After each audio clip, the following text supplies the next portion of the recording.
தற்போது தேசிய கைத்தறி தின விழாவில் முதலமைச்சர் எடப்பாடி பழனிசாமி பேசி வருகிறார். நேரலையில் பார்க்கலாம். துணைநூல்துறை அமைச்சர் மாண்புமிகு அமைச்சர் அண்ணன் OS மணியன் அவர்களை சுருங்க சொன்னாலும் நல்ல கருத்தை சொல்லி விடைபெற்று சென்று அமர்ந்திருக்கின்ற மாண்புமிகு மீன்வளம், நிதி, பணியாளர் மற்றும் நிர்வாக சீர்திருத்தத்துறை அமைச்சர் மாண்புமிகு அமைச்சர் டி ஜெயக்குமார் அவர்களே மற்றும் இந்த சிறப்பான நிகழ்ச்சியிலே கலந்து கொண்டு சிறப்பித்துக் கொண்டிருக்கின்ற மேடைகளை வீற்றிருக்கின்ற அமைச்சர் பெருமக்களே, வரவேற்புரை ஆற்றிய தலைமைச் செயலாளர் அவர்களே, இந்த நிகழ்ச்சியிலே பங்கு பெற்று சிறப்பித்துக் கொண்டிருக்கின்ற நாடாளுமன்ற உறுப்பினர்களே, சட்டமன்ற உறுப்பினர்களே, வாரிய தலைவர்களே, முன்னாள் அமைச்சர் பெருமக்களே, முன்னாள் நாடாளுமன்ற சட்டமன்ற உறுப்பினர்களே, மரியாதைக்குரிய அண்ணன் டி கே ரங்கராஜன் முன்னாள் MP அண்ணன் அவர்களே மற்றும் நிகழ்ச்சியிலே பங்கு பெற்றுகின்ற கழகத்தினுடைய நிர்வாகிகளே, வருகின்றுள்ள போற்றதுக்குரிய நெசவாள பெருநிலை மக்களே, அரசு அலுவலர்களே, பத்திரிகை மற்றும் ஊடகத்துறை நண்பர்களே, வணக்கத்துக்குரிய பெரியவர்களே, தாய்மார்களே, அனைவருக்கும் முதற்கண் வணக்கத்தை தெரிவித்துக் கொண்டு, மகாத்மா காந்திஜி அவர்களையும் சுதந்திர போராட்ட வரலாற்றையும் சுதந்திர போராளிகளையும் இன்றைக்கும் நமக்கு நினைவூட்டிக் கொண்டிருப்பது இந்த கைத்தறிதான். மாண்பு புரட்சித் தலைவர் எம்ஜிஆர் அவர்கள் கைத்தறி ஆடை இளம் வயதிலேயே மிகவும் விரும்பி உடுத்தி வந்தவர்கள். எளிமைக்கும் உழைப்பிற்கும் தேசப்பற்றிற்கும் அடையாளமாக திகழக்கூடியது கைத்தறியாகும். சுதந்திர போராட்டத்தின் போது நாடு முழுக்க மகாத்மாவின் சீரிய தலைமையில் அந்நிய துணி மறுப்பு இயக்கம் தீவிரமாக நடந்து கொண்டிருக்கிறது. அக்கால நாடக கலைஞர்கள் பலர் காந்தியின் அகிம்சை போராட்டத்திற்கு வலு சேர்க்கும் விதமாக நாடகங்களை நடத்தி கொண்டிருந்தனர். நாடகங்களில் வெள்ளையர் எதிர்ப்பு பாடல்களை பாடி நடித்தனர். மாண்புமிகு புரட்சித் தலைவர் எம்ஜிஆருக்கு அந்த வயதிலேயே சுதந்திர போராட்டம் பற்றிய உணர்வு ஏற்பட்டிருந்தது. தன்னை காங்கிரஸ் தொண்டனாய் மாற்றிக்கொண்டார். தூய கதிர்ச்சட்டை வேட்டி அணிந்து தேசபக்தனாக திகழ்ந்தார். 1930ஆம் ஆண்டில் பாய்ஸ் கம்பெனி கதர்பக்தி என்ற நாடகத்தை சென்னை ஒற்றை வாடகை தியேட்டரில் நடத்தியது. அந்த நாடகத்தில் தேசபக்தி சாமியாராய் அவர் நடித்தார். அவர் தேசபக்தி சொற்பொழிவாற்றும் போது மக்கள் உணர்ச்சி வசப்பட்டு ஆரவரித்தனர். சிலர் காந்திஜிக்கு ஜெய் போட்டனர். தாய் நாட்டின் மீது பற்றும் பாசமும் கொண்ட இந்தியர்கள் நிச்சயம் கைத்தறியை ஆதரிப்பார்கள்.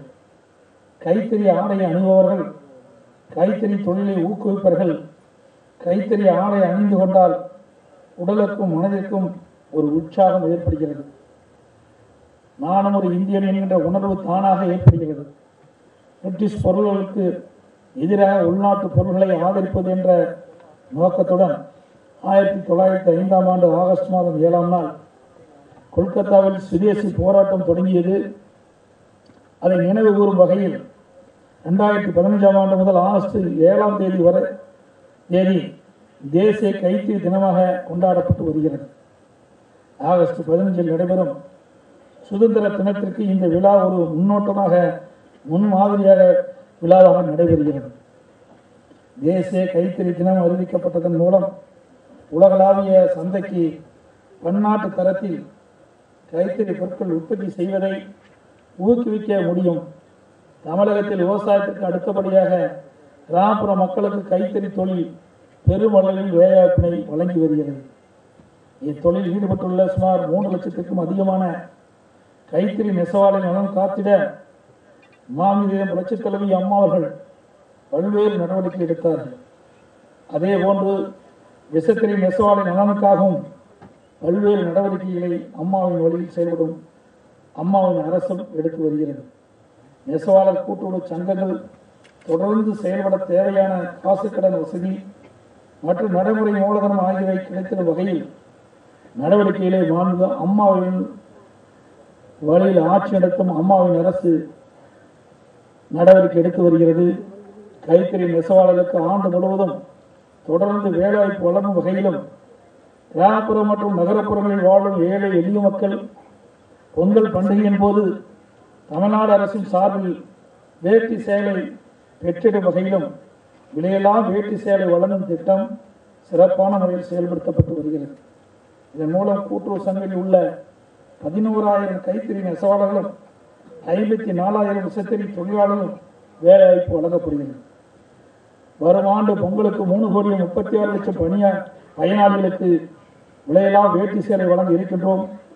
அரசு திட்டங்களான விலையில்லா வேட்டி சேலை வழங்கும் திட்டம், விலையில்லா சீருடை வழங்கும் திட்டம் மற்றும் முதியோர் ஓய்வூதிய பெறுவர்களுக்கு விலையில்லா வேட்டி சேலை வழங்கும் திட்டம் ஆகியவற்றை செயல்படுத்தும் முகமையாக நிறுவனம் கோப்டெக்ஸ் செயல்பட்டு வருகிறது. மாநில புரட்சித் தலைவி அம்மாவின் தொலைநோக்கு திட்டத்தால் இன்றைக்கு கோப்டெக்ஸ் அரசுக்கு மட்டுமல்ல தனியாருக்கும் பொதுமக்களுக்கும் செய்து வரும் விற்பனை மெச்சக்கூடிய அளவில் உள்ளது.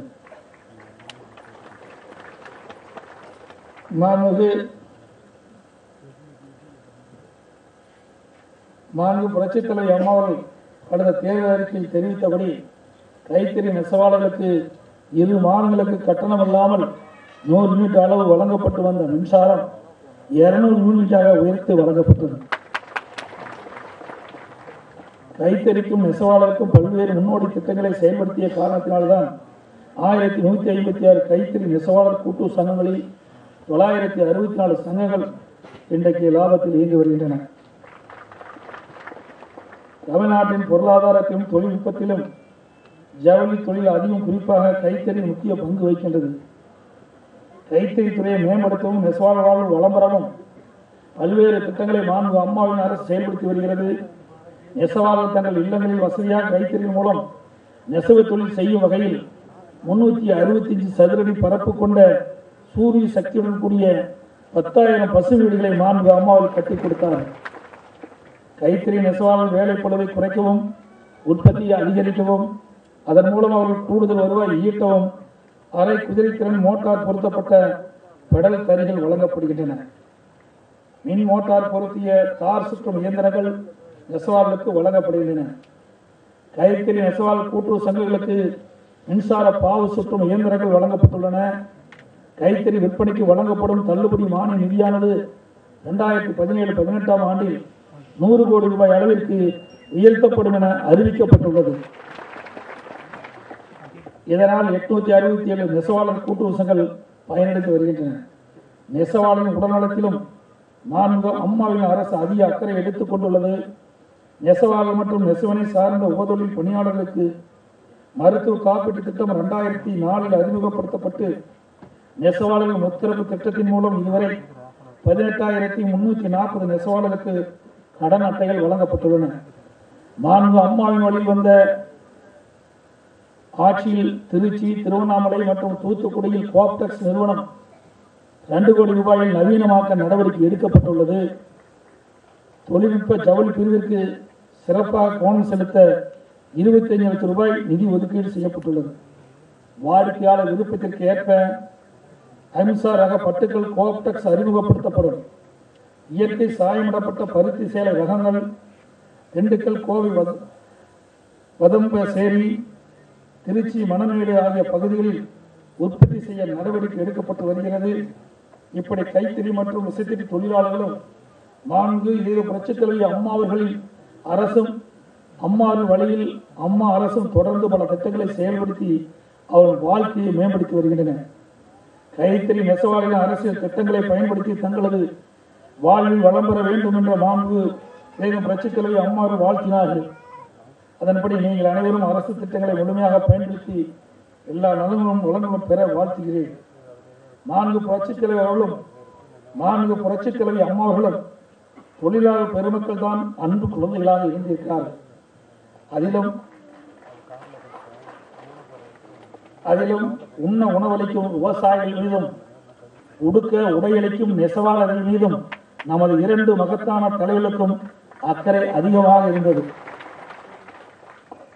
படிக்கும் நூல் மனதுக்கும் இதம் அளிக்கிறது, பருத்தி நூல் உடலுக்கு இதம் அளிக்கிறது. படிக்கும் நூல் அறிவுக்கு அழகு சேர்க்கின்றது, பருத்தி நூல் உடலுக்கு அழகு சேர்க்கிறது. எழுத்தாளர்களும் நெசவாளர்களும் படைப்பாளர்கள் தான். எழுத்தாளர்கள் வார்த்தைகளை கோர்க்கின்றார்கள், நெசவாளர்கள் இலைகளை கோர்க்கின்றார்கள். எழுத்தாளர்கள் இந்த நாட்டுக்கு எத்தனை முக்கியமோ அதை போன்று நெசவாளர்கள் இந்த நாட்டுக்கு மிக மிக முக்கியம். அதனால்தான் நெசவாளர்கள் ஊக்குவிக்கும் விதமாக அதிக உற்பத்தியும் விற்பனையும் பெற்றுத்தந்த மாநில அளவில் சிறந்த கைத்தறி நெசவாளர்களுக்கு 1 லட்சம் ரூபாய் ரொக்க பரிசும், கைத்தறியில் பருத்தி மற்றும் பட்டு ரகங்களில் சிறந்த வடிவமைப்புகளை உருவாக்கும் திறன்மிக்கு கைத்தறி நெசவாளர்களுக்கு பரிசுகளும், தமிழ்நாட்டில் உள்ள சிறந்த கைத்தறி ஏற்றுமையாளர்களுக்கு கேடயம் மற்றும் சான்றிதழ் வழங்கும் திட்டங்களும் அம்மா வழியில் நடைபெறும் அரசால் செயல்படுத்தப்பட்டு வருகிறது.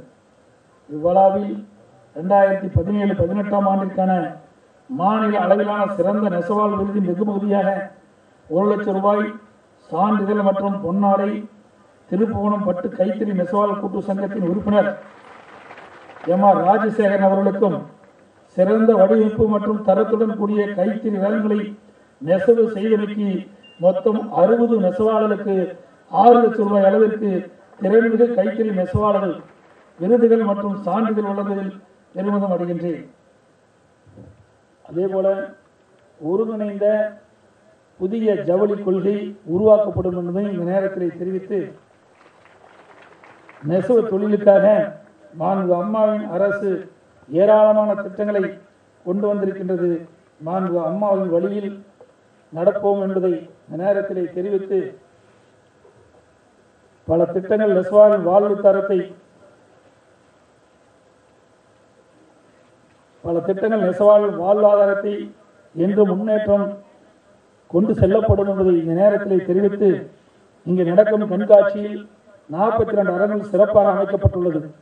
கண்கவரும் வண்ணம் அசல் பட்டுச் சேலைகள், மென்பட்டு சேலைகள், பருத்தி சேலைகள், ஆர்கானிக் பருத்தி சேலைகள், வெண்பட்டு வேட்டிகள், கைலிகள், படுக்கை விரிப்புகள், திரைச்சீலைகள் போன்றவை நியாயமான விலையில் விற்பனைக்கு வைக்கப்பட்டுள்ளது பாராட்டுக்கு உரியது. இந்த இனிய விழாவை சிறப்பாக ஏற்பாடு செய்த அனைவருக்கும் எனது பாராட்டுக்களை தெரிவித்துக் கொள்கின்றேன். இந்த சிறப்புமிக்க விழாவின் மூலம் உங்களை எல்லாம் சந்திக்கும் வாய்ப்பு கிடைத்ததற்கு மீண்டும் நன்றியை தெரிவித்துக் கொள்கின்றேன். கைத்தறியை உடுத்துவோம், காந்தி வழியில் நடப்போம், கைத்தறி தொழிலாளருக்கு உதவுவோம் என்று கூறுகின்றேன். அதே நேரத்தில் இந்த நிகழ்ச்சியிலே பங்கு பெற்றிருக்கின்ற கைத்தறி துணிநூல் மற்றும் கதர்துறை முதன்மை செயலாளர் அவர்களுக்கும், கைத்தறி மற்றும் துணிநூல் இயக்குனர் அவர்களுக்கும் மற்றும் கோப்டெக்ஸ் மேலாண்மை இயக்குனர் அவர்களுக்கும் வருகின்ற அத்தனை நல்ல உள்ளங்களுக்கும் நன்றி தெரிவித்து விடைபெறுகின்றேன். நன்றி, வணக்கம்.